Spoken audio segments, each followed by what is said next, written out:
ninja, JK, dupla, jinx, bota, chakra em cada linha de faca. Faz macramé no micado, base, espadas por frases, sintático, repara no que digo, é paradigmático, não tenho paralelo, sou para lá de mágico, sabes como rolo, martelo pneumático, técnica secreta do monstro roxo. Estamos a meter-nos no dojo, estamos a manter combos no jogo, só com uma espada nos tojos. Plano picado, não sabes de onde esta ave vem, nenhum radar pode detectar onde está a nave, mãe, tu sabes bem.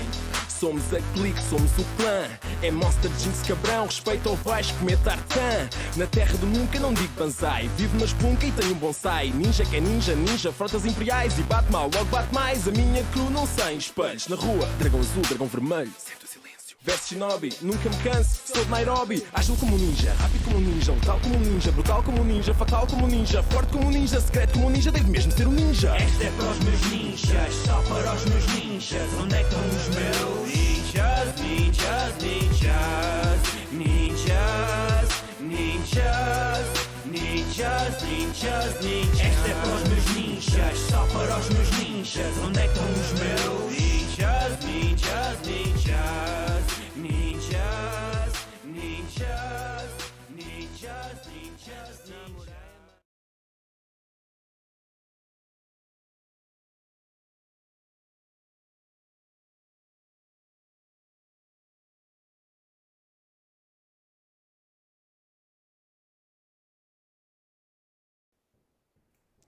And hello, everybody, and welcome to another episode of Top 5 Collaborations with the Westerosi Ninja and the Dawg Show, featuring our top 5 list from a variety of different topics. And you guys all know, obviously, what the topic of tonight is.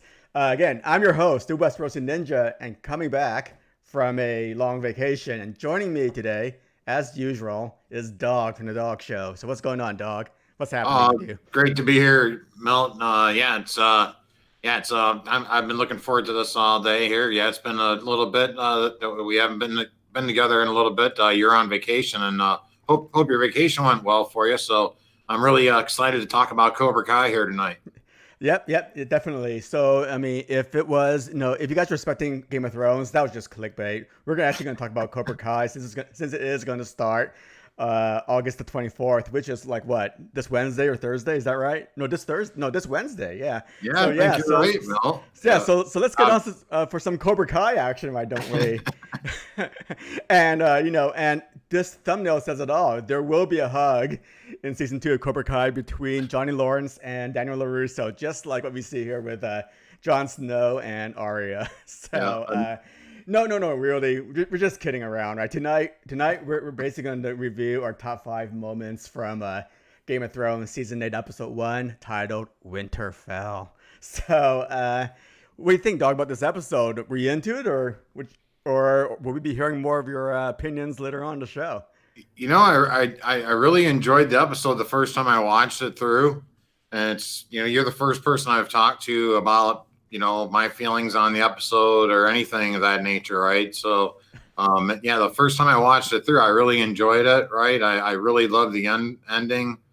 I thought it was a great awkward ending, if you will, but now on the rewatch, though, when I rewatched it through, and it was a little rough in some spots, I noticed, right? So, but I think we've had rougher openers before in some seasons. Now, however, I am going to kind of hold their feet to the fire here a little bit, right? They've had us waiting for 2 years, and especially on the stuff I kind of rewatched and things of that nature, right? And I'm like, really? You had us waiting 2 years for that? This should have been like the most amazing, season opener of all time, right? So a lot of things were kind of carbon pasted from, the original, season 1 opener, if you will, too, right? We'll get into that as we go too, I'm sure. Yeah, I totally agree. I mean, they only had 60 minutes for this show, and there's a lot of stuff to cover in this season, considering that there's only 6 episodes. And I feel like there was some wasted time in here, but overall, I mean, it wasn't bad for a season premiere of Game of Thrones. And there was some pretty cool stuff too. So I think we should get on with the show, Dawg. What do you think? Absolutely. Yeah, somebody kindly reminded me in the chat. Yeah, Cobra Kai premieres April the 24th, not August the 24th. Have Yeah, I April. misrepresented it? So but still, it is this Wednesday. So make Starts with sure. an A. Yes, it's only available on YouTube Premium. So make sure that you pay Google some money. So they'll put you on subscription so you can watch Cobra Kai with us. Okay, and that's enough about Cobra Kai. So because it never dies, let's get into some Game of Thrones action. And Do it. since you're on the channel of the Westeros Ninja, what do we usually start out with, Dog?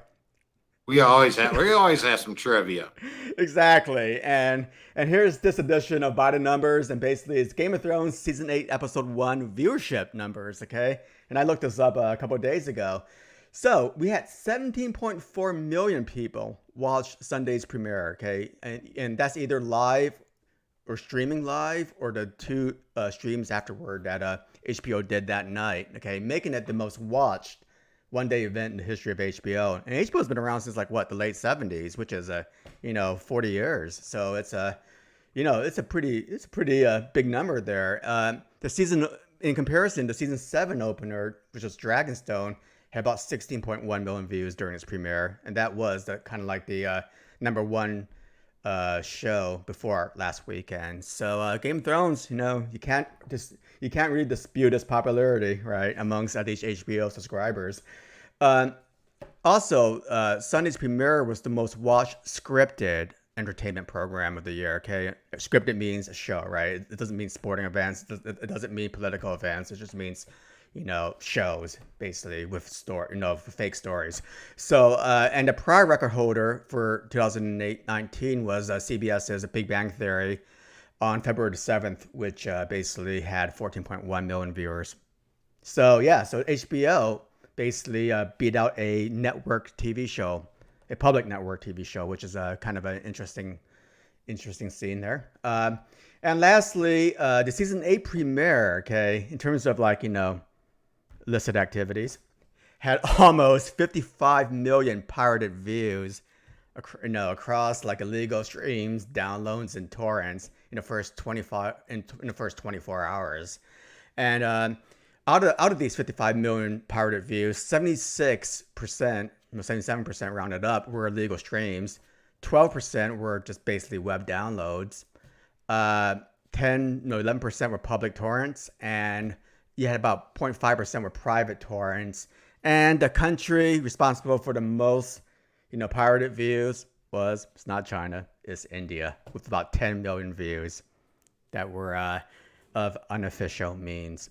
So what do you think about this, Dog? You think it was deserved? This high number of 17.4 million? Yeah, well, based on what we had, from the last season and all the anticipation and things of that nature, I expected this. I expected it to be all these records. I actually expected it to do, we see an increase, from season 7 to season 8 there. I would like to go back and kind of look at the number, what happened from season 6 to season 7, just to see that increase, and just to kind of get an idea, was it, what did that 2-year gap help, or did it hinder a little bit, right? So it'll be definitely interesting to see what happens next week here. Oh yeah, and Phantom D saying had one of the funniest things I've ever heard him say, which is basically, if everything was legal, we would be able to afford Ghost and the elephants in the show. So, I thought that was pretty funny. So I had to shout out Phantom for that, because that right. Now, you also mentioned I remember when HBO had started, and Showtime and ESPN, there was a box you put on your television, and you switched from HBO or Showtime or ESPN or something at the time. They only showed soccer, or World Cup stuff at the time. But also the episode did leak about 4 hours prior to airtime, if I remember right. So not that I would know these things, but yeah. But some of your Russian friends would, right? That might be a big reason why that's such a huge number on the illegal downloads per se. Yeah, great. And Yeah, so yeah, I mean, I think next week I'll probably put on some real like season by season viewership numbers. I think I've done that before, but maybe I'll pull out that slide or something like that. But anyway, I think we're about ready to start here with the actual show. But before we get into our top five lists, I just want to have one general slide about this premiere, and it is what a cool grand opening, right? I mean, since we're limited in locations, we actually can't use this, the whole like 1 minute and 47 second, opening credit duration for to basically look at different castles. It's basically set in like in three areas now. The Last Hearth, and then we had Winterfell, and then we have King's Landing, and it was just really great, to basically after 595 days be able to actually see the insides of these castles during the opening title sequences. Because now they have a lot more time to actually focus in on each individual castle, especially the main ones, right, which were Winterfell and King's Landing. And I thought it was cool to actually show this stuff. What do you think about that, Dog? I loved right away. I was like, oh wow, I think I loved the coloring, the new coloring and things of that nature. Like I always thought that was like one of the greatest openings, and for a television show, other than maybe All in the Family, like way back in the day, right? But this was just to change that is taking a lot of risks there, right? But I love the colors and just how you're saying the details, with the difference, how with the castles and things of that nature. I also loved where they showed the wall was broken, right? Yeah. And the Night King owns that area now, right? They did that before where they would show, snow around an area, to kind of represent his territorial domination, if you will, right? But but you know what was cool about that opening sequence with the wall that unfortunately didn't put on here was that you actually had a perspective from the north, right? And then you had a perspective of the breach from the south too. So you actually saw the Night King's perspective as he was crossing the wall, and then then you pan back from the south and you actually see like the Last Hearth, Winterfell, and King's Landing. So I thought that was pretty cool too. Definitely. Absolutely. Now, I also like when they went in the Winterfell. Did you notice that they kind of like go down into the crypts also? Yeah. We had that one picture in the middle right over there where right, absolutely. Really that's what I thought that was of. So yeah.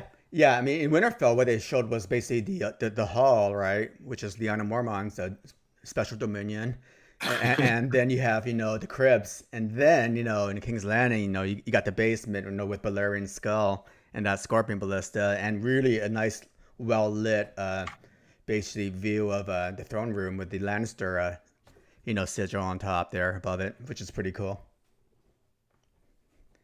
and an empty throne. Yeah, absolutely. And then I thought they gave everything that the fans wanted in this, right? So, and kind of how I was saying, to change the opening that we've seen for so many years. They did an A+ job here. I give them an A+ on the opener. Yeah, it was great too. Yeah, I mean, it was really cool, especially with the whole Game of Thrones logo, the main logo, like on the upper left, you see on the picture there, where you notice that it's a lot darker now, right? You can't make out the drawings as much, in the new opening title sequence than you could before. So, maybe it's a harbinger for things to come. Yeah, that was the first thing I noticed was the tone and the color change, and that it's just a different tone. It was just awesome. So awesome. So I think now we can actually start. Okay, we have no honorable mentions this week. We're just gonna go straight into our top five, and as usual, Dog being the visiting team, he gets to go first with his number 5 pick. And tell me what it is, Dog. All right. Yep. So my number 5, folks, is the Jon and Arya reunion, right? And our top 5, folks, is it's not necessarily favorite moments or it's just their top 5 moments here, right? So and I think that this moment here is going to play pretty much my list are things that I think are going to be game changers, plot changers, things that are going to kind of come to fruition, if you will, right? So. It was awesome to see those two get together and have the Stark hug out, of course, right?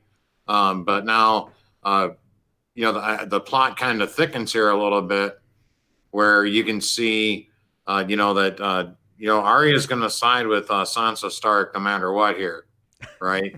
And John's taken aback a little bit. He always thought that Arya was his buddy, no matter what, right? So, but things have kind of changed, through the years here, right? So John was a little taken aback, right?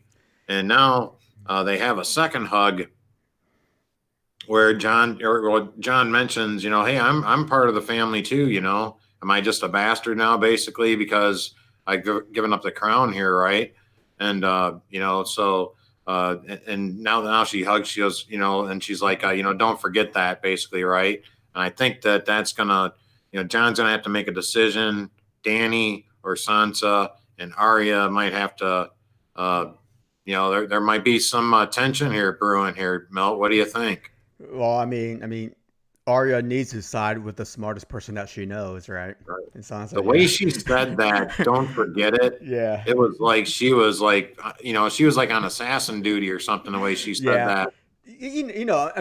I thought the actual reunion scene was actually pretty well done because it actually fits Arya's character in the sense that she wouldn't show this kind of emotion out in public, right? I mean, that's why she wasn't in the courtyard greeting Daenerys and Jon, right? She waited till they were actually alone, to have this kind of like tender reunion. And I think it was nice to see the parallels between episode 2, season 1, when they actually were separated until and then 7 years later when you see Arya jumping on Jon the same way that she jumped on Jon when they separated.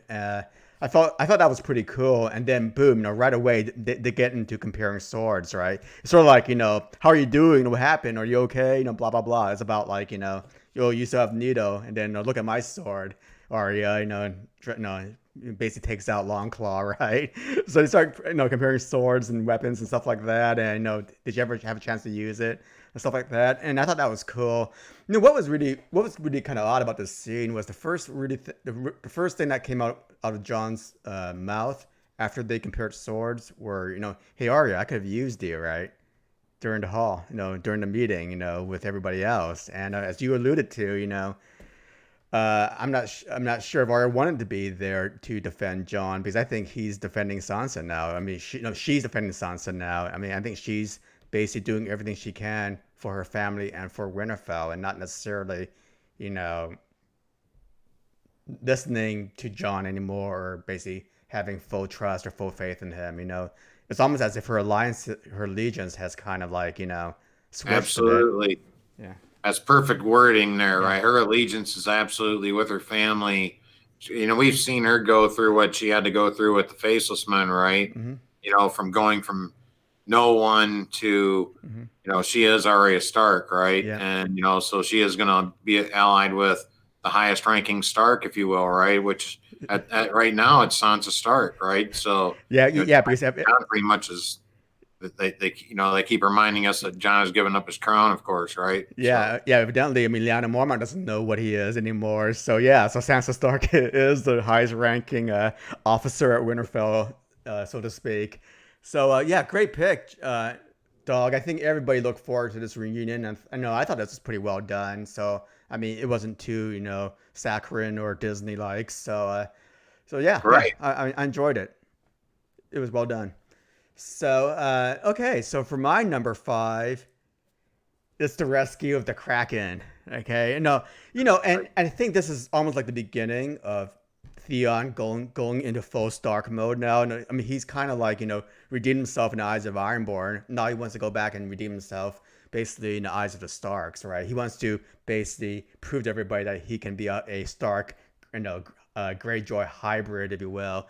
And, I was hoping that this scene would have been a lot darker because I was really wishing that, psychotic Euron Greyjoy, as he is depicted in the books, would have at least basically silenced Yara by cutting off her tongue. Because, I mean, you remember last season when he was basically trumping her around through the streets of King's Landing and in front of Cersei. She didn't say anything. So I thought she was muted by that point, But evidently, not, basically Euron Greyjoy has to be like the nicest psychotic uncle ever, in the show at least, because in the books he's not that way at all. I mean, he basically, straps his brother into the front of the ship, to be basically crushed by waves.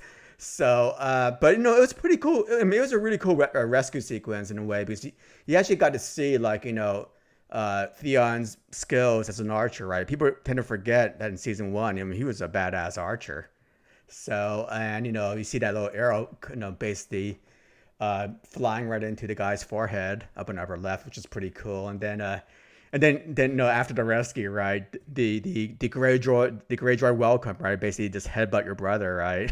So, and that was basically just, I think, in retribution for Theon just basically leaving her in the hands of Euron Greyjoy. But she seems to be a lot more well treated than Theon was with Ramsay Bolton, right? Ramsay Snow at that time. So I mean, she doesn't seem to be too hurt or too scarred or anything like that. And lastly, I just want to get into the last scene between the two, and so Yara kind of wants to basically take off back to the Iron Islands and wait, basically to see if Daenerys needs an island or whatever to escape to, and Jon to escape to, meaning I don't think that they're gonna actually need to escape. So do you think that this will be the last time that we'll see Yara Greyjoy for the rest of the series?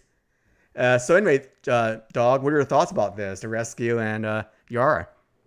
This was one that was very close to making my list, was because I had predicted Theon basically saving Yara like this, kind of thing, right? Mm-hmm. But then, at some point we wouldn't see Theon again, right? And then eventually we'd see him show up with the Greyjoys to kind of save Winterfell, kind of like King Theoden in Lord of the Rings or something, right? Mm-hmm. But he was probably going to lose his life. That was kind of my prediction. Mm-hmm. But apparently he's just going to go by himself, right? Yeah. But again, like I've mentioned this a few times, and I think before, and I think we have in the past too, about Theon's a great archer, right? Mm-hmm. So, and the show is again here reiterating the fact that he's no longer Reek, right? Reek is dead, right? He is, he's a badass again, kind of, right? He's the Theon Greyjoy that he should have been, right? With honor and all that hoopla, right? So that's what they're kind of reiterating, right? He's no longer in fear of things of that nature, right?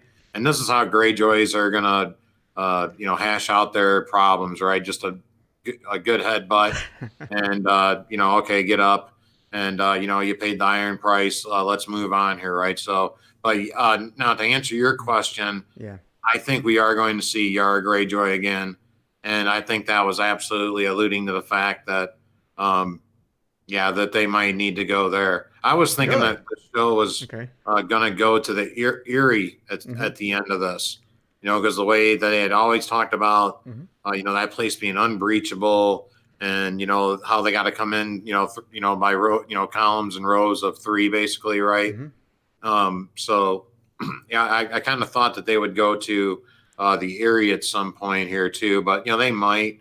But I think we're going to see Yara at some point again. That's interesting because I personally don't think so. I think with the limited amount of time that they have for the season, that they need to defeat the White Walkers and the Night King by at least season 3 or or halfway through season 4, just so they have enough time to deal with Cersei in King's Landing.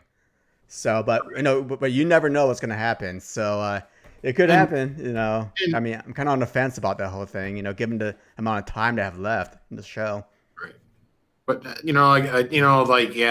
know folks are, and I was thinking the same thing when I saw it the first time. Like, boy, that was kind of an easy rescue, but it had like a cleaver to the face, right? I mean, there's a cleaver to the face, right? I mean, Phantom D. Saint evidently is not a fan of this moment, but I wish, there were some other things that they could have done to really, hamper Euron Greyjoy's abilities as a fighter, right? I mean, they were under the cover of darkness. I mean, they could have stolen the ship, the Silence, or they could have lit his fleet on fire, right? Right? Because nobody knew them coming in. They had about 20 or 30 guys, right? They could have easily set a bunch of ships on fire as well, just to hamper his ability to actually wage war. So, but I think the main goal was basically just a quick extraction of Yara Greyjoy and basically install her into as basically the ruler of the Iron Islands. and things like that. Just basically with her as a ruler, Euron Greyjoy would have a really hard time basically to go back and get his crown back. So anyway, that is my number 5. So you want to go to your number 4, Dawg? Yes, my number 4 is my big prediction here, folks. And I'm calling it right now. Right, this is the next Ollie in the series right here as little Lyanna Mormont. This moment right here, right, and I don't know what it is right now. I'm getting that Ollie feel about this character right now, right, and I'm not saying that she's going to come to this sort of demise, but I got a feeling there's a plot brewing, to destroy the Jedi, if you will, right, so. She's kind of creeping me out here with berating Jon Snow and dressing him down. If she only knew the things that Jon Snow has had to go through, right, to get to the point to where he is right now. I mean, we could just talk about, season 7 episode, episode 5, I think it was, right, or episode 6 or something, right, whatever, right, so.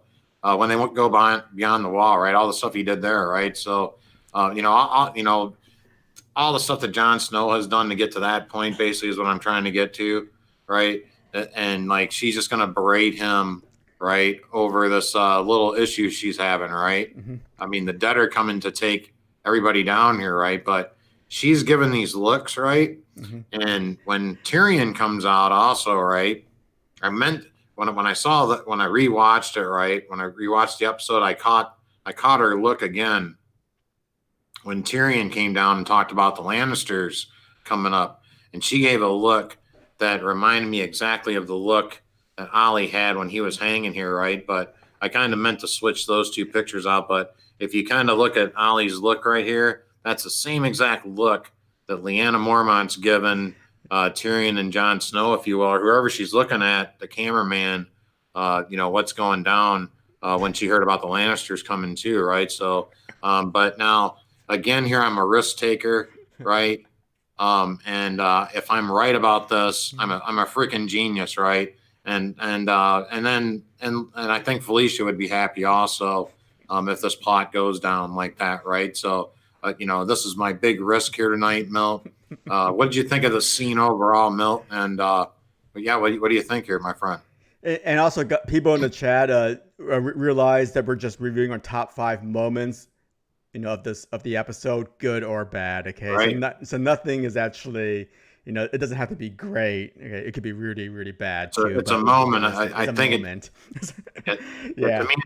To me, it's a potential game changer, plot twist, potential game changer here, right? Yeah. I mean, we kind of poo-poo on just seeing her looking and stuff like that, but I think that this might be a big plot that could happen as we go on here. Yeah, no, and I mean, what more can we say about the little bear, right?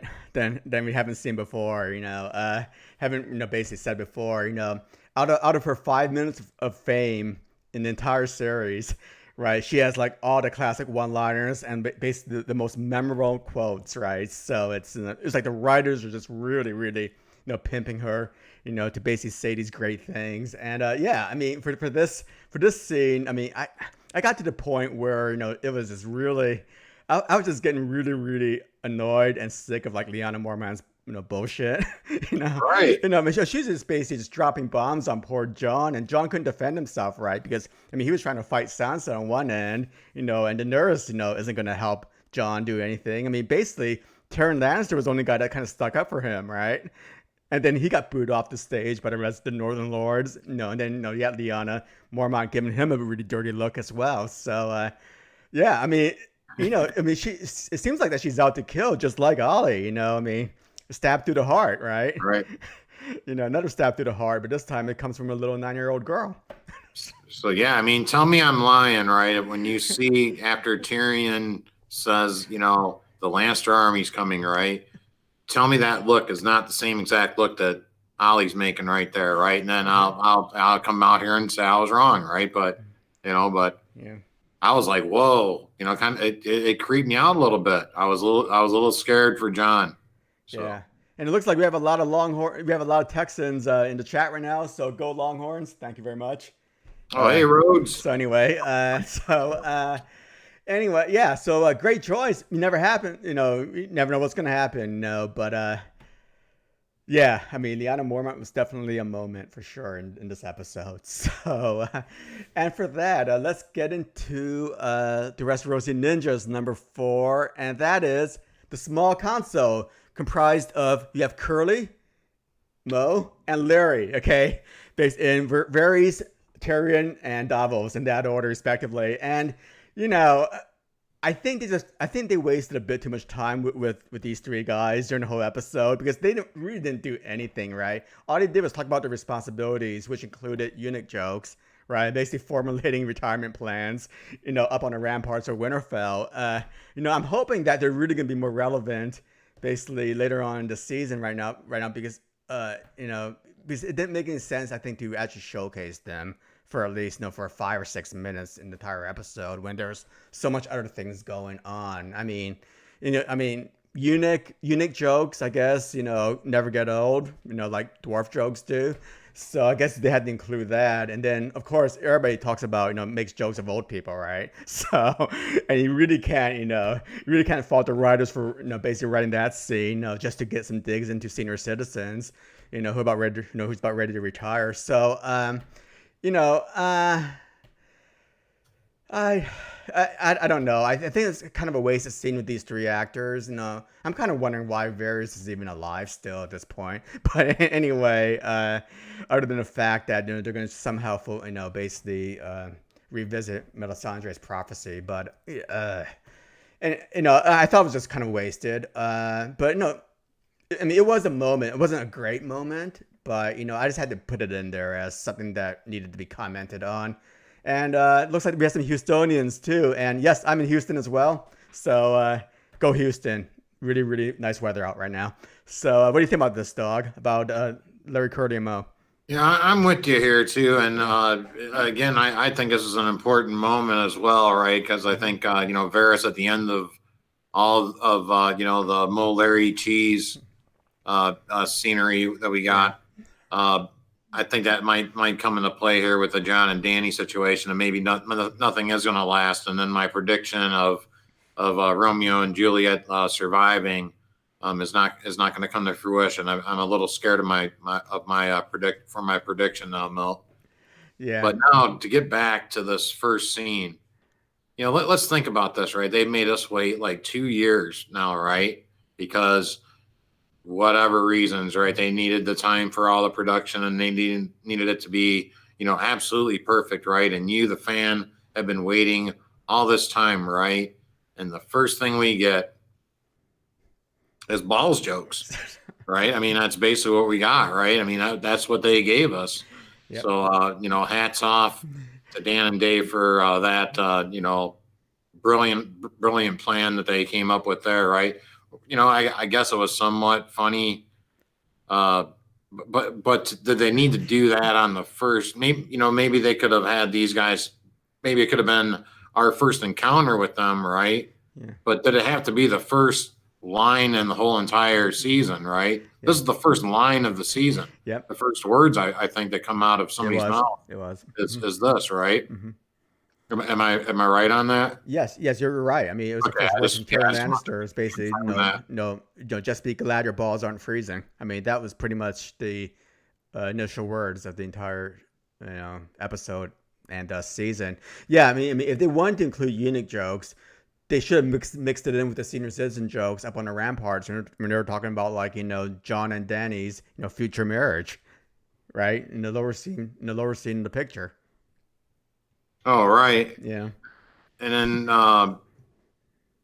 it just seems like they didn't know what they were doing with these, with them, right? So they just kind of had them, kind of speculating on, possibilities, right? Well, we'll just have them talk about what could possibly happen in the future, right? It just seemed like, well, that's what they're kind of going with here, right? But yeah, it's up on the ramparts, and then also showed these 3 guys. For whatever reason, they're always together, right? Just like the 3 Stooges. Why wasn't Brienne and Podrick with them? Yeah, exactly. They needed some lines. Yeah, and Brienne and Podrick got no lines. Yeah, and they were walking around Wintertown as well together, right? So it's like these 3 are like bonded together right now at this point, and I don't know, just like the 3 Stooges. But anyway, hopefully, again, things will, come to light later on the season, and they'll actually be a lot more relevant, hopefully, and a lot more significant in the story as we go forth. But it just seemed like there were some wasted scenes, and this was another example of wasted scenes that they could have stuck in something a little bit more substantial. Because again, they only had 60 minutes for this episode, and there's a lot of stuff to cover. All right. Any other words, Dawg? I just kind of wanted to. Well, the one question I had was like, I'm just kind of wondering, is this possibly a look at our final small council at the end of the season, right? I'm wondering if this could possibly like be the hand of the king here, right? And like the master of whispers, and are these three not gonna make it at the end? What do you think? I think one of the three is gonna die. The odds on favor to die an early death varies, but that prophecy never, Melisandre's prophecy only said that he was gonna die on Westeros. There was no when or timing of when he was gonna die. So, he could survive and just die of old age on Westeros, which will fulfill Melisandre's prophecy. So, But that is a general consensus. I mean, take it what you will. I mean, you want to be a contrarian indicator and say that all of them are going to survive, or Tyrion is going to die, like what the wheel says, then so be it. That's true. If the wheel tells, yeah, I mean, that's just the way it is. Yeah. Yes. The wheel has no bias. Yeah, the wheel never gets depressed. The wheel just does what the wheel wants to do. It just tells you straight up, no political agenda whatsoever. So let's go ahead and talk about your number 3, Dawg. Oh, we're on my number 3 already. Okay. Yeah, you're number 3, and voila. All right, so yeah, I thought this was a pretty powerful scene, especially by the end of it. And I talked about this. I think we probably talked about this, for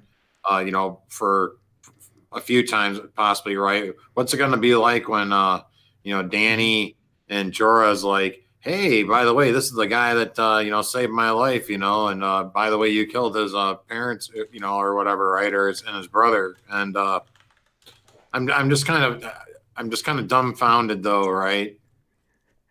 That all this time, right, that Jorah's been back, right, and she just now puts 2 and 2 together that this might be Randall Tarley's son, or a possible relation to Randall Tarley. Mm-hmm. So maybe somehow let him know that prior to this encounter, if you will, right? So, I just kind of found that kind of funny. Unless he just said, "Hey, a guy named Sam cured me," right? But I mean, it was grayscale. Nobody basically, pretty much, if you get grayscale, you're done, right? I mean, pretty much, right? You're done, right? So. I mean, you would think that Dany would be like, hey, what was the last name of this guy that saved you as well? I mean, he sounds like he might be up for the Nobel Peace Prize or something, right? If there was one in Westeros, right? So, yeah. And then once she would hear the words Tarly, the men that she, was like Dracarys, right? And just burn them, right? When they were prisoners, you think she would think, maybe Sam Tarly might be a possible relation, right? So that was the one thing that did bug me with this, right? But now to get to the gist of what's going on, I know I rambled for a little bit there, right? But Dany comes in, right, and she is pleased as punch, right? I mean, look at the expression on her face, right? And now that is a genuine look, right? She is actually happy, right? She's elated. When Dany is happy, she looks phony as hell, but she is actually genuine when she, I've noticed that throughout the show. When she has that look on her face, that is like, it's true happiness, right? So, but now this was one of the most powerful moments I've ever seen.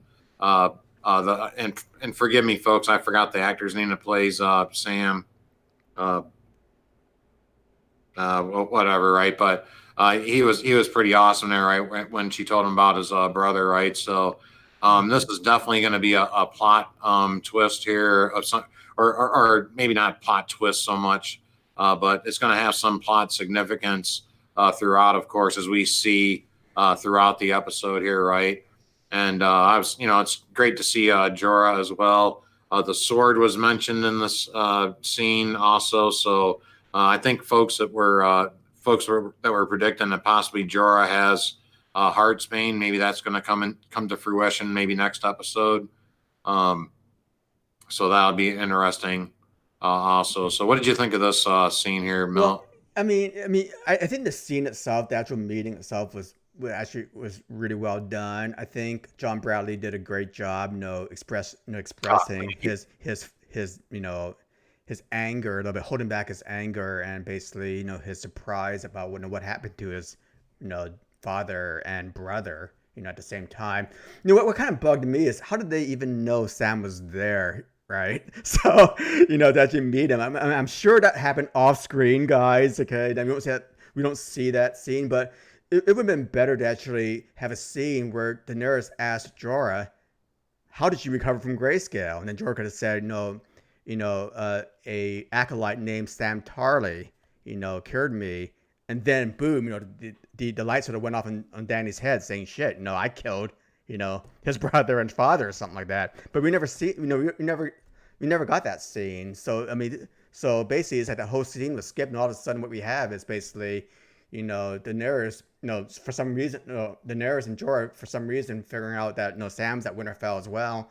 And let's go talk to him and basically give him a great reward because, he cured Ser Jorah. So, that's kind of an inconsistency I really didn't like that much, but, whatever, I'm sure they have lots of time. They needed lots of time, for like the dragon riding scene and the Three Stooges, right? So, but this scene itself, I thought was pretty well done because I think Sam, the actor that plays Sam did a really good job, basically conveying his surprise and his anger.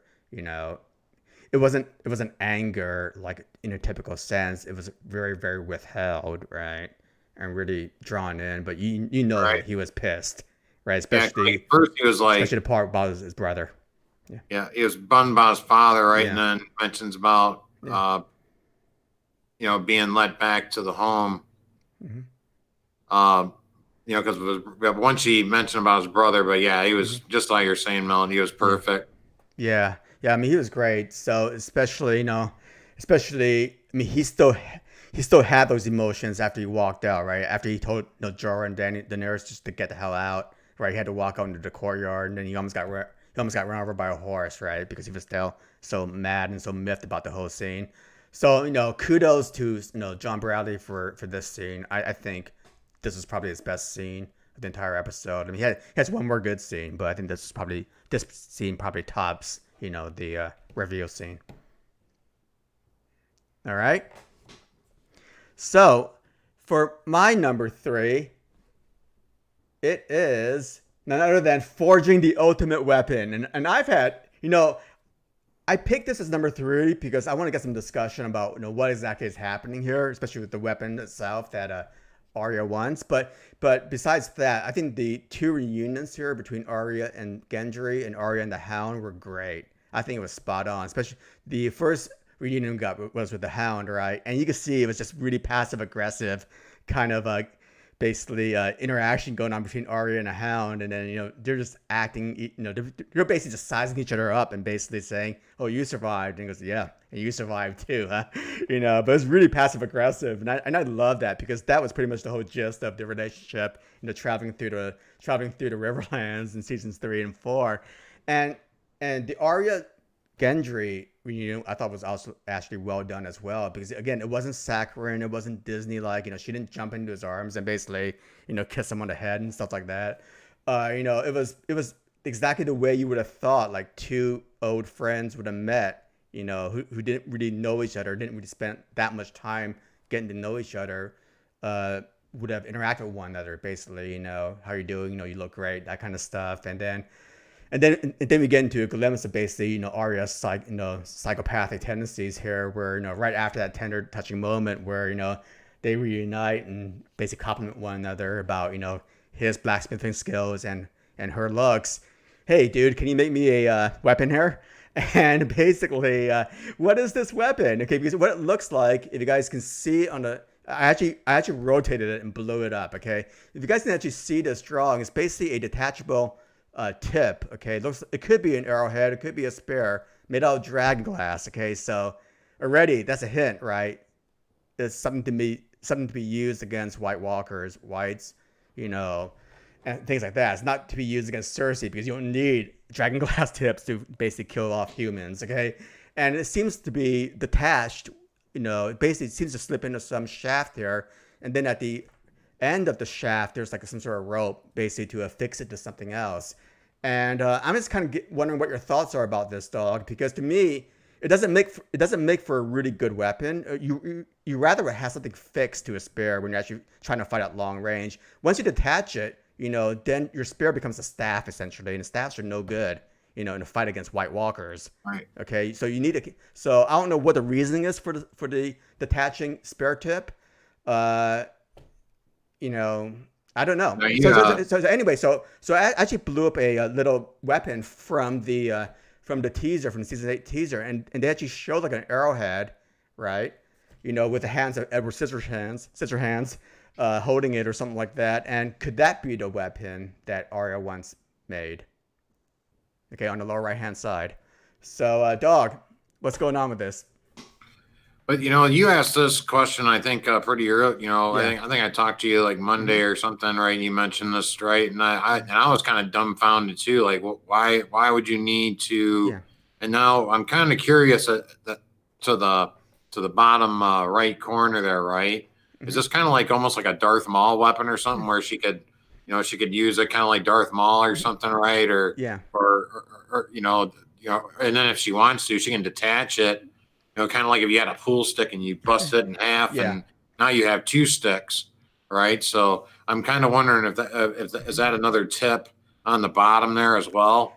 I mean, to me, when I blow it up, it looks more like a rope, so sort of like leather string that's used to attach it. Yeah, it does look a little more kind of like a rope, but I was Mm-hmm. kind of wondering if it might be another tip.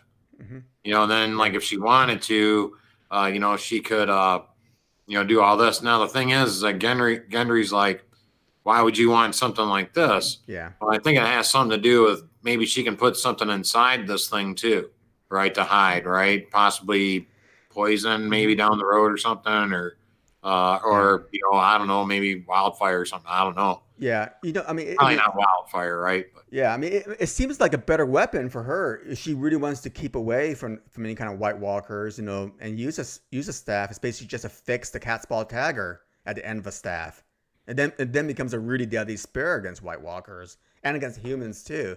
So yeah, so I'm really curious to see what they're going to do with this weapon here, because I mean, I mentioned to you, Milt. Yeah. I think I said that what it was is that Oberyn Martell made spear fighting look so awesome, Yeah. right? That they were like, we're going to give Arya a spear, and we're going to make and now we're going to make something that's going to blow their minds, right? Which it's blowing our minds right now with all that's going on here, right? So Exactly, it's going to be fun for sure. So yeah, and I mean, they haven't invented gunpowder yet, so it's not any kind of like projectile weapon as far as we know, unless it's like one of these blow tubes, right? That you can just go, right, and basically knock off the Night King with or whatever. But no, so it'd be interesting, but also the interesting part here too is that it is made out of dragon glass, so it probably will be used against White Walkers and or whites. So is this foreshadowing maybe Arya's gonna be the one that's gonna knock off ultimately the Night King? I've said for a while I think that the Night King's going down by that cat's paw dagger. Okay. On the show anyway. On the show, I think the cat's paw dagger is what's going to be used to kill the Night King. Yeah. All right. But because I know we've always heard about Lightbringer and things of that nature, right? But I think the cat's paw dagger has been such a pivotal, symbol, almost like the wall, right, or the throne, right? That cat's like if a Game of Thrones fan saw that dagger, they would know what's up, right? So I just think that dagger is going to play another role at some point, right? So maybe, if not the Night King, then maybe somebody else, another major villain. All right, awesome. So we will see about what this weapon is, but again, really well done scene. okay, between at least with the reunions between Gendry and the Hound and Arya, but a really, really kind of interesting weapon, and we will see what happens with this thing. It could be that weapon to the right there that they teased for us. And where are we at, guys? So we're at our number 2s now. But before we get into our number 2s, you guys are, this is the Westerosi Ninja Show, and we'll be going to number 2 because I didn't put the slides in order right. Oh, okay. Right. So, we're at number 2. Yeah. Yes. So, and this was, my number 2 here, folks, was an awkward moment here for Jaime, right? So, I thought this was very well done. Right, we got to see how this. I'd imagine any Game of Thrones fan, right, is never gonna forget what happens at the end of season 1, episode 1, right? So you're never gonna forget what happened with the action that Jaime commenced on Bran, if you will, right, and pushed him out of the window, right? So out of all that time span, we see them showdown here, right? Yeah. So, and I thought it was absolutely great, right? So, I'm wondering what Jaime's been doing for, since it just seems like some time has passed, and other people have kind of made it there a lot faster than Jaime, right? So, I guess he had to come all the way from King's Landing, though, right? So I kind of, somewhat made sense, but I blew my theory that he was possibly going to, try to get help from like Edmure Tully or something. That'd have been kind of crazy. Yeah. I thought, but they probably didn't have time for that. But again, great way to end the episode, I thought, right? So it's season 8, episode 1. Right, we end it with the 2 characters that kind of brought me into the show, that said, hey, you're gonna watch the next episode because of what happened to these 2 characters right there, right? The things we do for love, right? And I'm watching the next episode because of that, right? And after everything that's come to fruition since then, they show, we have them looking at each other, and I'm definitely intrigued at what happens for tomorrow night, right? So the one thing I will say is that we talked. You mentioned Sam coming out earlier, and almost getting run over, right? And Bran was sitting out there, right? I'd imagine he was referring to Jaime. Yes. He said, "I'm waiting for an old friend." Yeah. However, Theon, in your slide earlier, right? Was he also possibly talking about Theon here? I'd imagine he was talking about Jaime because it was in the episode, right? They usually try to keep things inside the episode, if you will, right? So, but I'd imagine that was the old friend that he was waiting for. Was he waiting for him there all night? I mean, I was going to ask that because he was like stuck in that same pose, with that same expression all night long. If he was waiting for Jaime, right? Because I mean, it was probably like 10 or 11 or 10 o'clock at night, right? When Sam came over to him, and then, next morning about 7 o'clock in the morning, right? You see Bran there at the same exact spot with the same exact expression, right? And then out comes Jaime. And the thing is, I mean, he didn't even have a guard, right? I mean, where was Maester Woke in all of this? No, he was probably snoozing or eating breakfast. It was just him in the courtyard. I mean, it's like guys, this is like the last trueborn Stark, male, right? I think and should somebody be guarding him? Yeah, I think that everybody is so creeped out at Bran now. They just kind of are, we're just going to kind of stay away, either if we're a bad guy or a good guy at this point, right? So it was kind of strange. I think maybe we'll mention it later. I don't know what your number 1 is, so I don't want to mention what I was going to say here, right? But there was another scene where Brandon was staring with another character, right? And it was just kind of, what the hell's kind of going on here? So it was kind of blowing my mind. But I think folks are a little creeped out at Bran. Sure. So you know what, Dawg? You know what the scene reminds me of with Bran? Forrest Gump at the bus station. That is exactly the same look as Forrest Gump, guys. I'm telling you. So, there's definitely some inspiration here. Same exact expression on Bran's face as Tom Hanks, okay, while he was waiting for that bus to come by, and a little feather, kind of like just kind of flying in midair. There you go. So I'm waiting there for it the is. number 7. Yep, that's right.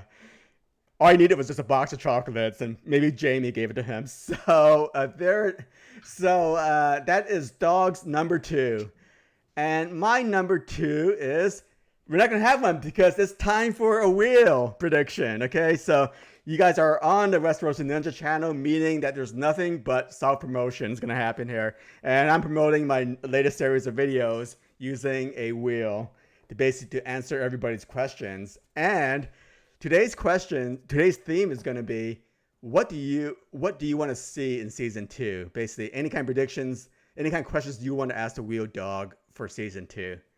They have to be who based, obviously. Okay.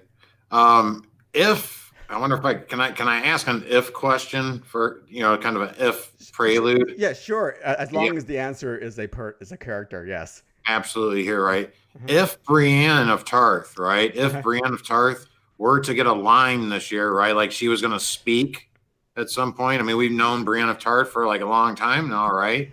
And like she doesn't even get a chance to talk, right? So, but yet the girl with pox does, right? So, if Brienne was to talk, who would she talk to first? That's what I want to know. Okay, Dawg wants to know who is Brienne going to talk, but she's not going to remain a mute, right, for the entire show, the entire series, hopefully. So let's go find out, see what the wheel does. Tell me when to stop, Dawg. Stop, Mel. Okay, slowing down, and the first person Brienne talks to is going to be Jorah Mormont. What do you think about that, Dawg? That is truly interesting there. Any thoughts about Jorah being the first person Brienne talks to? I love that idea, man. The old knight, right? I mean, the old weathered knight, if you will, right? Meets, Brienne of Tarth, right? And they have, because she was, I mean, at one time Jorah was an honorable knight, right? He had the issue with the slaver thing and things of that nature, spying on Dany. But all in all, I love Jorah Mormont, right? And I think he's what you would think of a knight, right? And in a fictional fantasy series to me, right? So, I think Brienne, is kind of that way as well, right? A younger version, if you will, too. So, but of course she's, she's never really broken her honor, things of that nature, right? But that's interesting there, right? And are they going to help each other on the battlefield or things of that nature too? So yeah, good wheel. And Jorah is looking for a Valyrian steel sword, so why not ask Brienne first, right? Since it wasn't really hers to begin with. Because, hey, Brienne, can I have an Oathkeeper since Jon has Longclaw, that kind of thing. I'll trade you this, dragon glass hatchet and a spear for that sword, something like that, right? So yeah, Jorah is definitely looking for a Valyrian steel sword, so it makes perfect sense that he'll talk to Brienne for sure. So let's see, I have a question too, right? So my question is going to be, if Sansa, in episode 2, who's going to be reviewed to be smarter than Sansa Stark? Okay. Oh. All right, so we're going to find out. Okay. I was just looking to see if no one was on the pie chart. And who's going to be smarter than Sansa Stark in episode 2? Jorah again. Ooh, okay. We have a double whammy of Jorah here being okay, and I mean I can see Jorah, basically saying some words of wisdom to people, right? He's no dummy, even though he acts like one. We've gone in depth about Jorah. I know I have for sure. I think one of our first videos we ever did, Melt, we were like giving scores to the characters, kind of like in Dungeons and Dragons or something, right? And levels like on wisdom and intelligence, right? And I think I had Jorah kind of high on those things, right? So, Jorah's no dummy. Yeah, and I can see Jorah actually, maybe putting the soldiers in line, like telling Grey Worm what to do, sending to Unsullied, against the Night King armies and stuff like that. So and Jorah, he is a wise man, even though he's friend zoned by Daenerys. I mean, he still is a wise man, and wisdom is really important in terms of for this kind of fight, this kind of battle. So Yeah, Jorah is going to be reviewed to be smarter than Sansa Stark in episode 2. You have any more before we continue, Dog? Any more questions? Yeah, let's do one more. Oh, okay. Who is going to be revealed to get the pox next? Okay, who's going to get the pox? Okay, besides that prostitute in King's Landing. We'll find out here.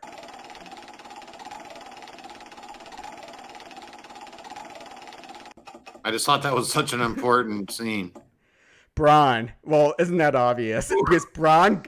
Well, you know what? Bronn got it from the prostitutes, so he's going to get the pox next. No, this proves the wheel knows all. It is known right here, folks. Right there is a moment we just had. The wheel knows all. Yep, we just proved it. Okay, and this reel wasn't rigged. Okay, these were like totally unscripted questions. The wheel knows it all because Bronn is definitely the choice. All right, so let's get on with the show. Thanks a lot, guys, for hanging out with us while we do our real predictions. And let's go to my number 2. And my number 2 is none other than everything about Lady Snark of Winterfell, okay? Because Sansa Stark had like the best lines of the entire show, right?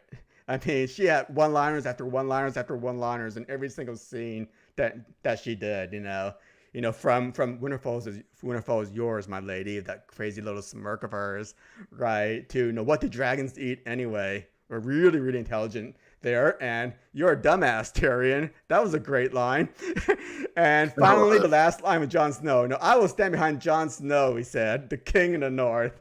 Okay, brilliant quotes by Lady Snark. Okay, and I'm not a Sansa hater, okay, guys. Sansa's pretty cool, in some parts. She likes her lemon cakes, and she seems to be a little bit, she seems to be politically savvy.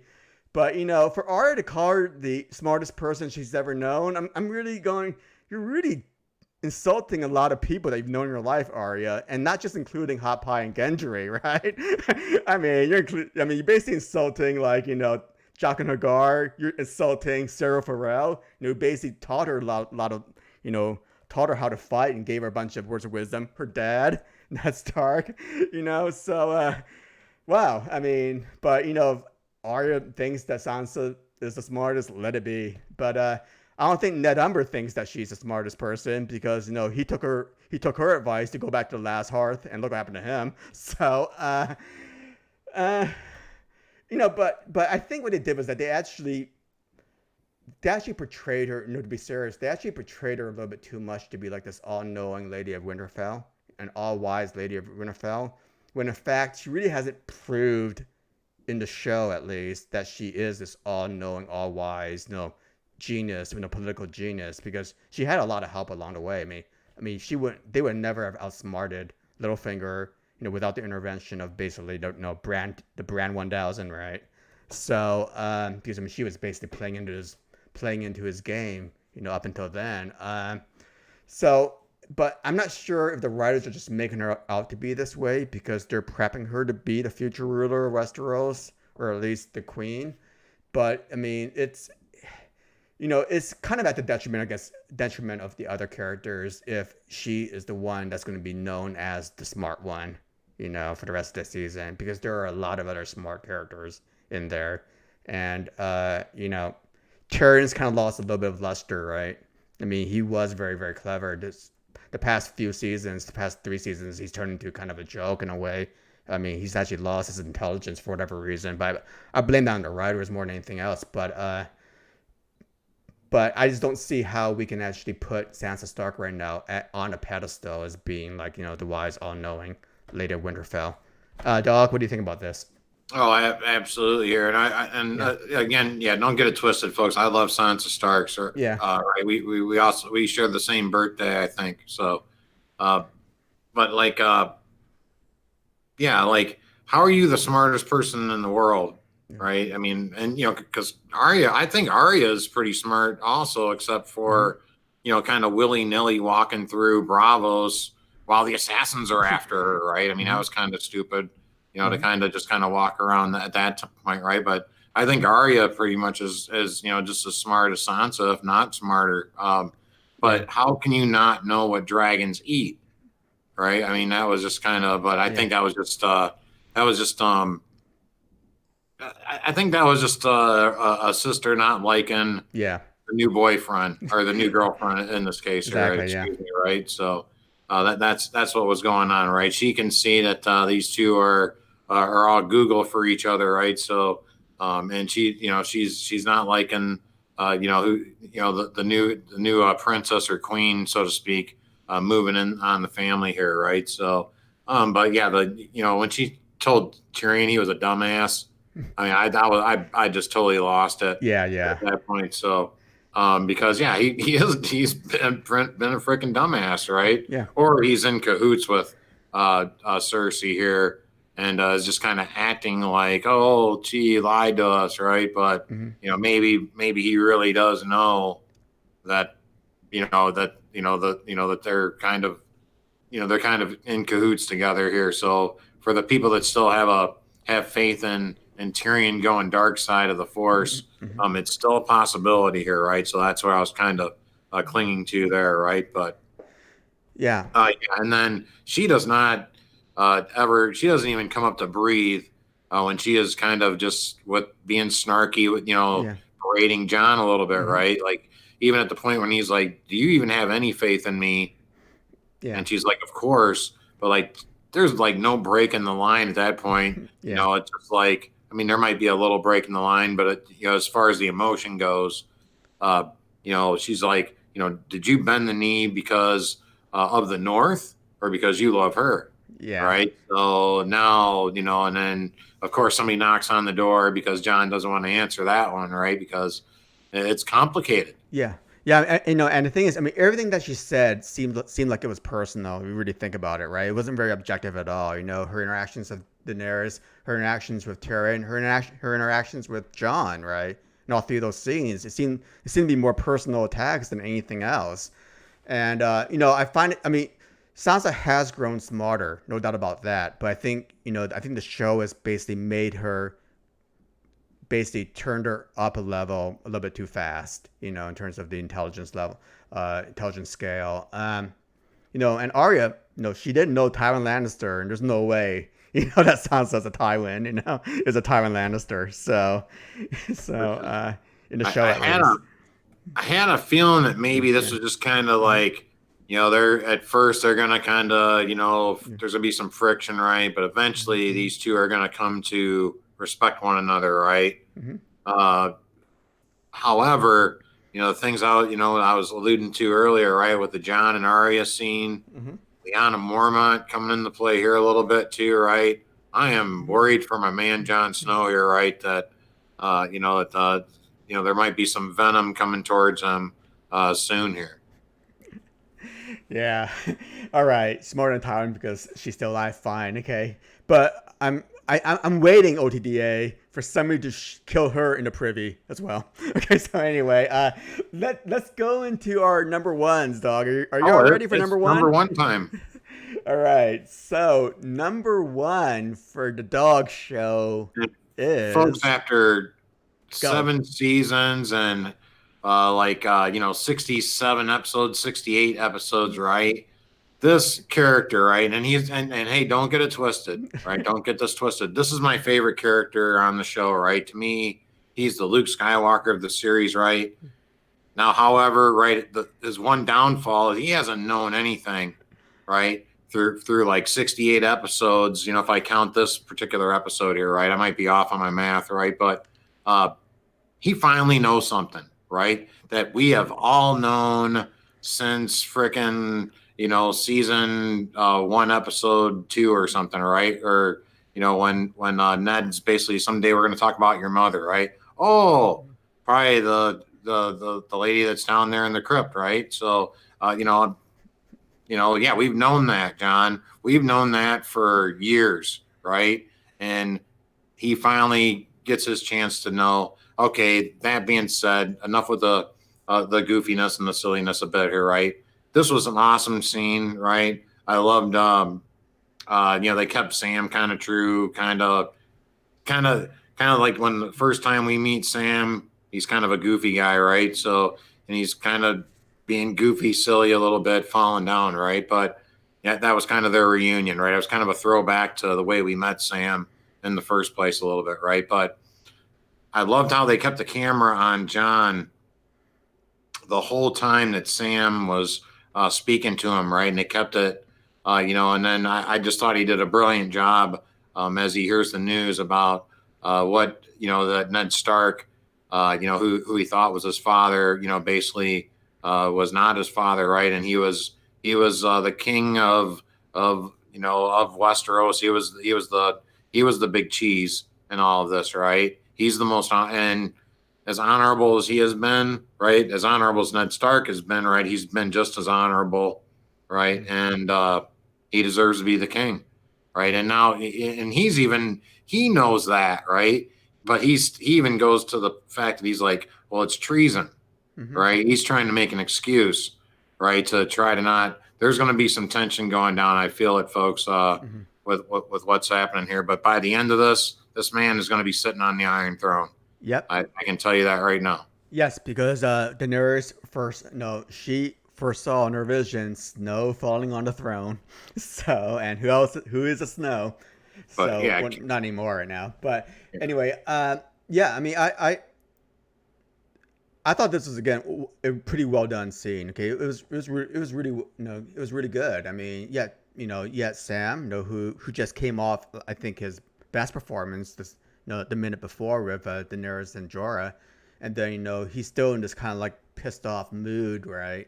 And now he has to basically go and tell Jon that, hey, you're not, you're only a half Stark, you're also half Targaryen here. And Jon's look was like, what are you telling me? What is this all about? I mean, Kit Harington did a really good job conveying his emotion here in terms of like that kind of like that look of surprise, in a way, and that look of what am I going to do now kind of thing, now that he realizes that he's a Targaryen.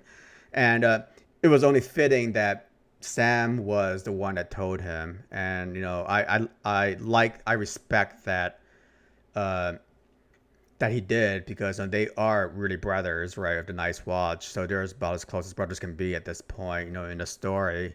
And and besides that, there isn't like a ramp into the Winterfell crypt, so Bran really couldn't get down there anyway.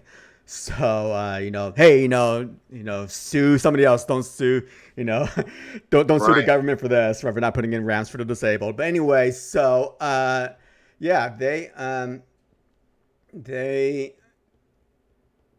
mean, it was really good. And in a way, what was also interesting was the fact that Sam was actually still talking about, asking Jon, hey, did you know that Daenerys burned my father and brother? So even Sam was taking his digs in at Jon. It's almost as if the whole episode was basically everybody taking digs at Jon Snow, in a way, right? Right. So, everybody was going against him. And so, Jon, I mean, I think they did this intentionally, because what it does is that it basically tells the viewer that, Jon is, in fact, probably all alone here. I mean, he's pretty much an island at this point. And Right, from before. Yeah. Like, like when, Davos had talked about, which made sense, like if an honorable man, right, and a just woman, right, if they actually ruled Westeros, right, which is kind of like what my prediction was, right? Mm-hmm. And to get to your point, Milt, where Sam is talking to him about that, and he's like, would you have done this, right? Would you have executed my father and brother, right? Mm-hmm. If they're your prisoners, right? And the point I wanted to make is like, would Dany have executed them if Jon had been there and let's say Jon and Dany are king and queen, Dany's having one of her, I'm going to burn these folks, right? Mm-hmm. Is Jon going to be, if Jon was there, would he have been able to kind of maybe talk her out of that one? I think yes. I think that's what that's how it possibly could work, but I have my doubts now. Yeah. I mean, I feel kind of sorry for Jon at this point. I think he truly is all alone at this point, because he, seems like Sansa doesn't trust him. Arya, his BFF when they were younger, right? Is going. Her allegiance has shifted to Sansa as well, right? Instead of Jon. Now that he knows that he's half Targaryen, he's basically, if he wants to make a claim for the throne, he has to go against his current love of his life, right, Daenerys. So he's kind of like trapped right now. He doesn't know what to do, and he's lost his kingship, right? And even Lyanna Mormont doesn't know what he is now. So, and I think Jon doesn't know what he is right now. Right, so and he doesn't even like horse riding is ruined for him too. Yeah. So, Lyanna Mormont, the prophet. What do you think, Dawg, about that? She is a prophet. I think you might be right. She might be the little wheel. Yeah. Well, good choice, Dawg. Okay, Dawg's number one, Jon knows. And for my number one, it's none other than going to Disneyland. Nice. Okay, with basically, with Jon riding Rhaegal, in 30 seconds.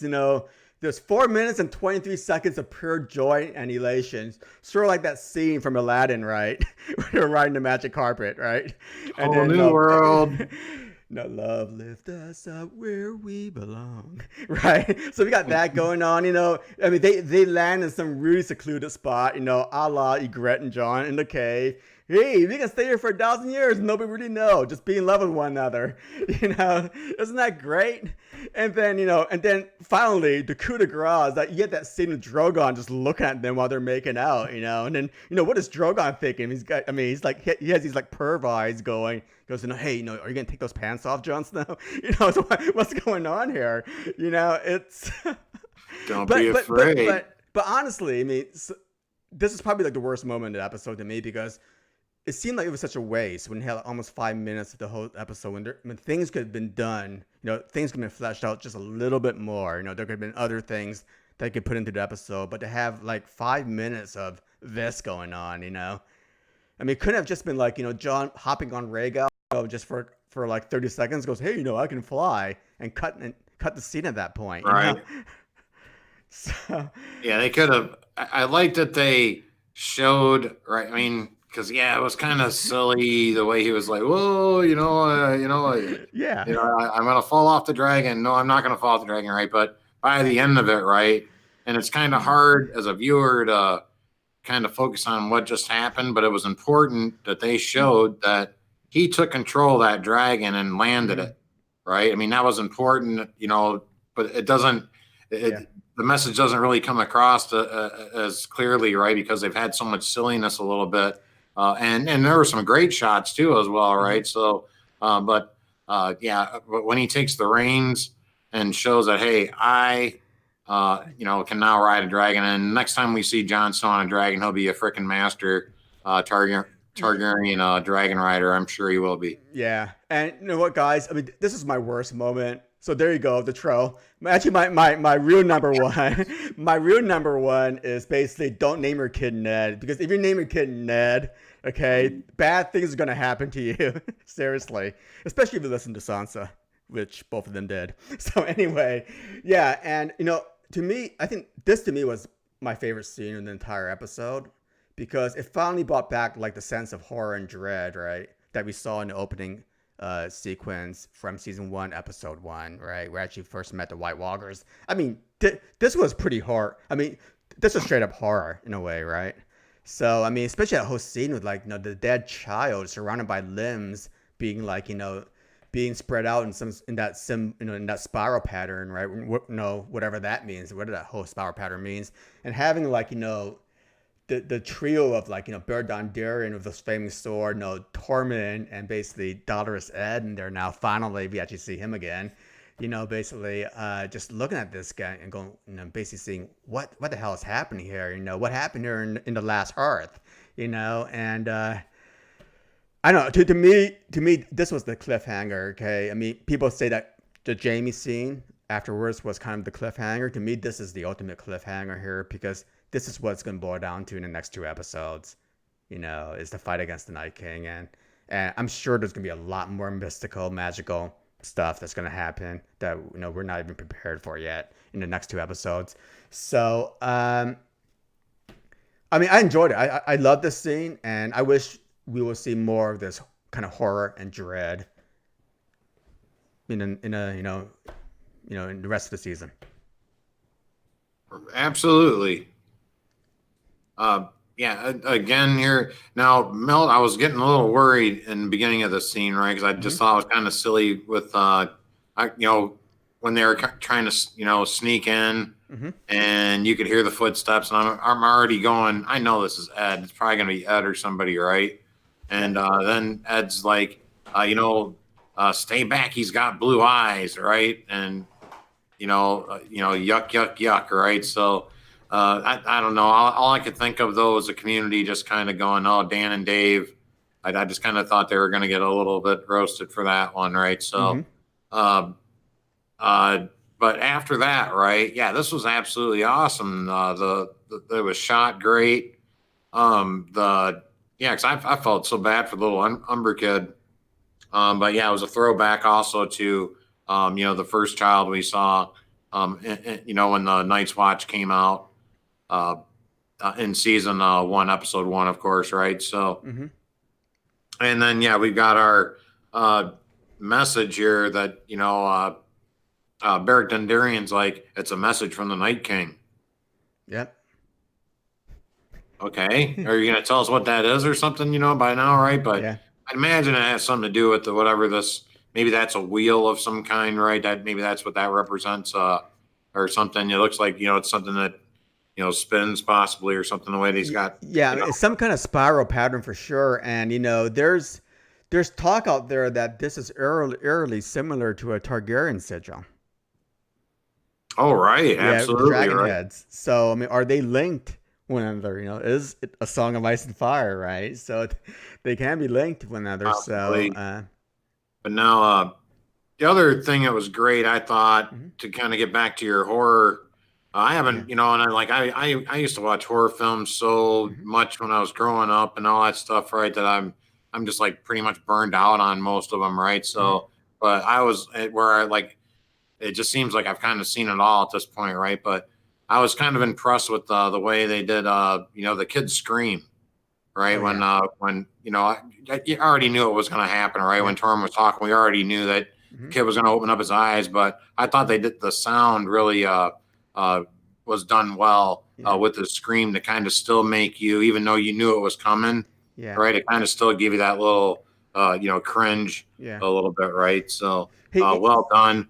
And then the shot with the fire and stuff was awesome too. I wish Beric would have told us exactly what the message possibly was. It probably means I'm going to cover the world in ice and in death, basically, right? So. Or maybe it's a warning to the dragons if that in fact is linked to a Targaryen sigil. The only goofy thing I was like, it was kind of strange to me, Milt. I don't know if you noticed it, right? But when they were panning on Beric and then Ed, and they got to Tormund as they were looking at the fire.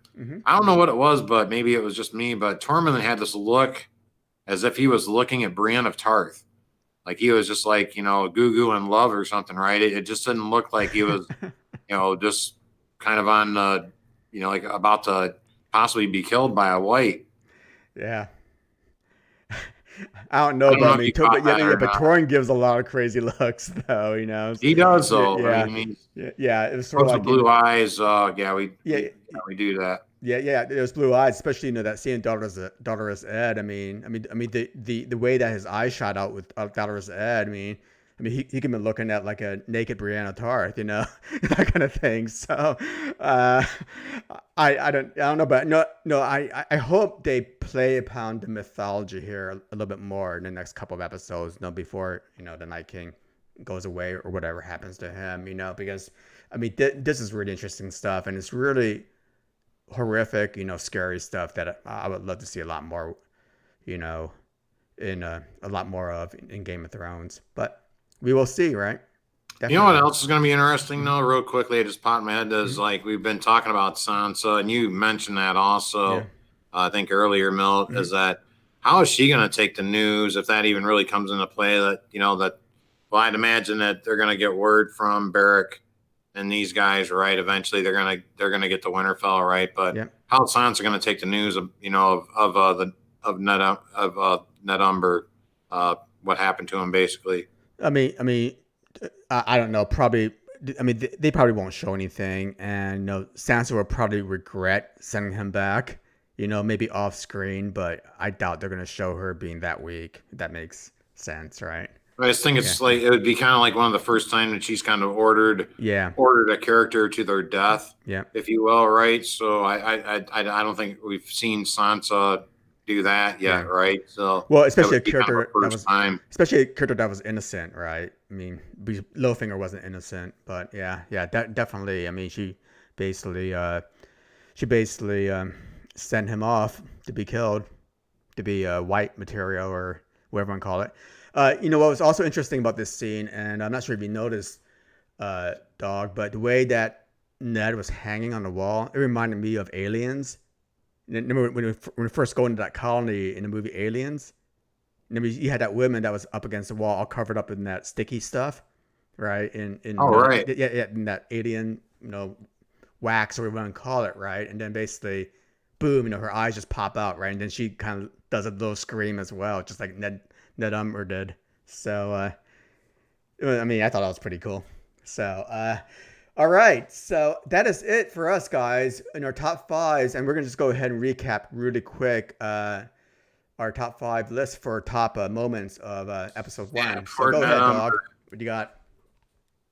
All right, yep. So, folks, my number one was, again, after so many episodes, Jon Snow finally knows something, folks, that we've known for a while now. So, good job, Jon Snow, for finally knowing something, right? So, my number 2 was Jaime Lannister's the first person he meets as he comes into one of his most favorite vacation spots, Winterfell there, right? So that's definitely going to be interesting to see what happens tomorrow evening, right? Number 3 was what I called Sam's new queen. So the encounter with Daenerys and Samuel Tarly, that scene pretty much. So my number 4 was kind of my risk, if you will, right? So if I was to possibly do a future list and like it doesn't come to fruition, that this plot doesn't thicken, if you will, then this would switch a little bit here, right? But if this does come into play, then this is definitely my number 4 is Lyanna Mormont is possibly our new Ollie. That's my theory, folks, that she is the new Ollie of the story, possibly, or they just have no other lines for her to say, because they just have her keep spitting out the same thing. It seems maybe change a word here or there, but she just kind of stands up and says the same thing. It was cool the first time, and I thought it was outstanding the first time. The second time, I was like, kind of cool, But now the third time, I was like, I'm getting the Ollie vibes here, right? Maybe it's just me, but that's what's happening here, Milt. And number 5 here, folks, was our John and Arya reunion here, right? And I'm more concerned with the plot that's going down with, hey, if if Arya's got to choose between Sansa and Jon, or if Jon doesn't choose between Sansa and Dany the right way, how's Arya going to take that, right? So there's going to be some possible tension building here with that. So that's my top 5, folks. Hope you enjoy it. Yeah, and folks, stay tuned because Lyanna Mormont will be the first replacement on the wheel. So if anybody dies, she's next on the list on the wheel, because she's gonna live forever and will always remain on the wheel. So for my top 5 episode 1 moments, okay, the fifth, number 5, was the opening credits. Okay, liked a lot. And also for number 5 was also the Kraken reunion with the rescue of Theon Greyjoy and Yara. Rescue of Yara by Theon. Number 4 was the Three Stooges with Varys, Tyrion, and Davos, and kind of like the extraneous stuff that was going on with those guys in episode 1, which could have been kind of held off until later. Number 3 was the forging of the ultimate weapon, basically the reunions of Arya with the Hound and Gendry. And what the heck is that weapon that Arya wants Gendry to forge or build for her? So we're looking forward to see what that's all about. because everybody has a opinion on that. Number 2 was Lady Snark of Winterfell. Sansa evidently right now has been pushed onto been put onto this pedestal of being the smartest person ever. And what's really up with that? And I love this. I love that look with Brienne, kind of like in the background there, dog. Where she's just kind of like looking at Sansa and going, "What the hell are you talking about?" So, and number one is basically the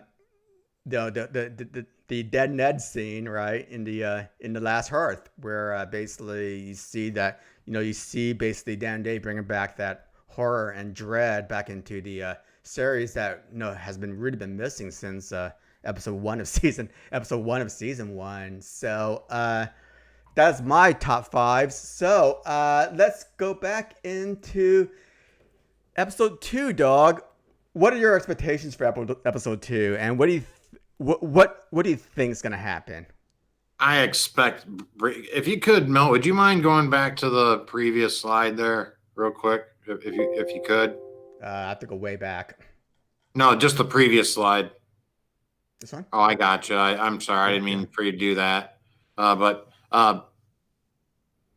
look at Brienne there, right? Yeah. I expect she's finally going to get a chance to speak, right? Because you can see on the look on her face right here. She's like, "Hey, look, I've been on the show for a long time, right? Mm-hmm. And maybe I would like to talk at some point. Maybe the rest of the world, the 17.4 million people watching, maybe I could get a line, right?" So that's what So I kind of feel bad for Brienne of Tarth not getting to speak in this most watched episode in the history of ever. Yeah, and of HBO at least. Right. But to more serious things, tensions are going to heat up with Jamie, of course, right? Mm-hmm. Danny, it looks like they showed us that she's gonna kind of berate him, right? But I think either more than likely Bran. Mm-hmm. I think Bran is going to be the one. He's going to be and somebody else said something in the chat I missed, but they mentioned it, and that reminded me of this too. But Bran's probably going to step in and say, "We don't have time for this." Right? Night King, he's right outside, folks. So get this man some dragon glass. A matter of fact, he's already got my father's sword. Why don't we have him use that and save our home here, possibly, right? So that's what I kind of think is going down. I think it's going to be total setup for pretty much the siege of Winterfell by the Night King. So that's probably where the episode I think is possibly going to end. Is where the Night King's possibly going to the siege is going to start taking place. And then episode 3 is probably going to be just a complete crazy battle at Winterfell, if you will. So that's kind of my predictions, pretty much Jamie plot stuff. Now back on King's Landing, I don't know. We might see a little bit of what Cersei's kind of up to. I'm curious as to like what Qyburn was talking about when he talked to Bronn about, she has other plans for the Targaryen girl, right? Mm-hmm. What is that? Mm-hmm. Right. So maybe we're gonna maybe that was the Golden Company. I don't know what that was, right? But maybe we'll see a little bit of what's going on in King's Landing too. But pretty much, I think it's going to be set up for the big battle and probably the 3rd episode. Yeah. I mean, I think that it's definitely going to be a setup. I think there's probably going to be 2 main plot lines in this episode. I think the first half would be probably Jamie Lannister's trial, right? Essentially it's a trial, right, in front of Winterfell. That's what it looks like. Yeah, and basically, I think Bran's probably going to exonerate him, right? Because actually he has the final word, right? It's not going to be Daenerys or Sansa. Whoever's going to have the final word is going to be Bran, right? And I think he'll probably exonerate him because he probably realizes that if he didn't push him out the window, right, he would never become the White Raven and yada, yada, yada, and all that other kind of stuff would have happened.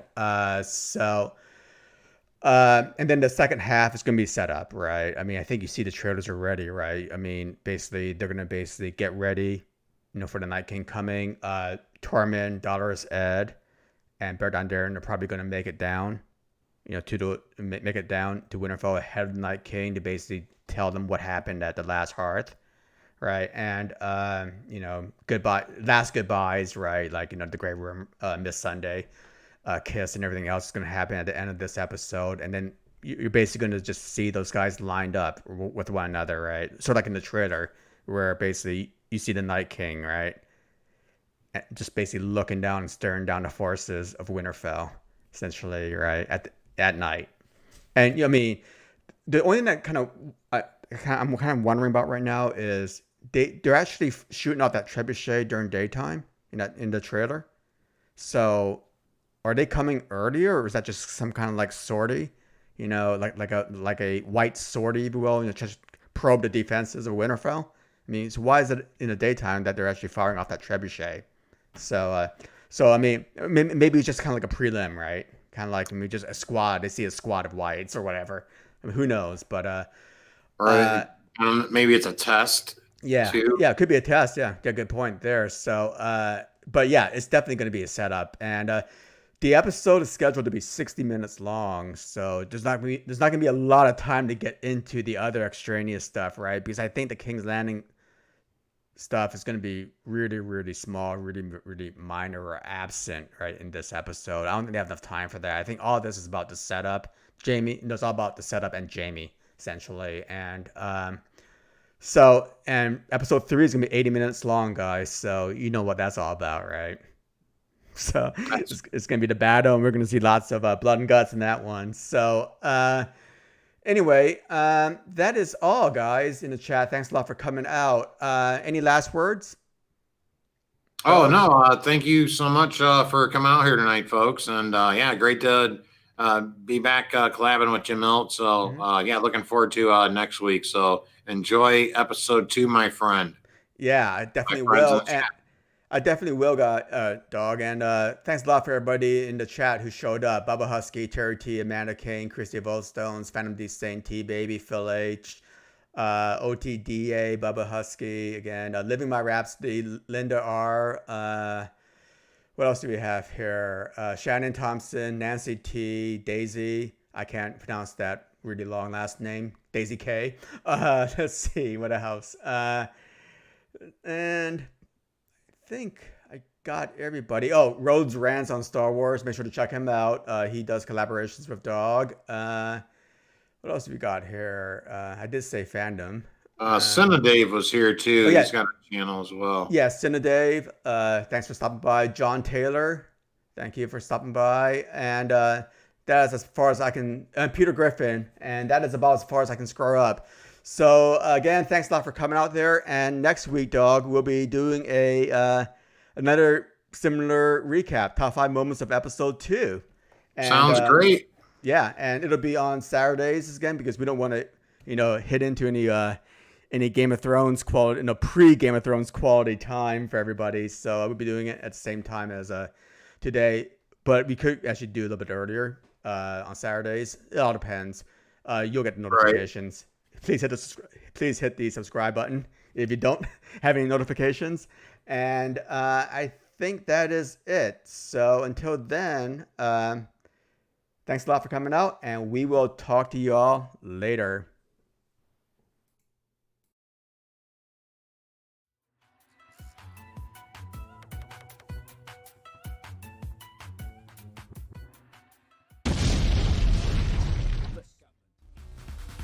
Ninja JK, dupla, jinxa, bota, chakra em cada linha de faca, face, macramé no micado, base, espadas por frases, sintático, repara no que diga, é paradigmático, não tem paralelo, sou para lá de mágico, sabes como rolo, martelo pneumático, técnica secreta do monstro roxo, estamos a meter-nos no dojo, estamos a manter combos no jogo, só com uma espada nos tojos, plano picado, não sabes de onde esta ave vem, nenhum radar pode detectar onde está a nave, mãe, tu sabes bem.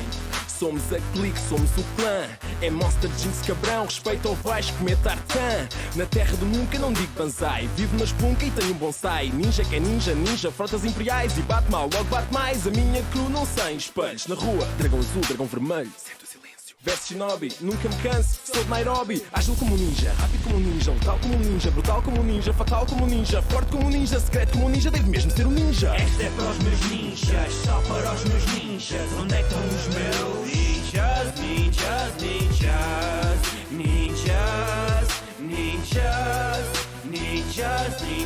ninjas. Esta é para os meus ninjas, só para os meus ninjas. Onde é que estão os meus?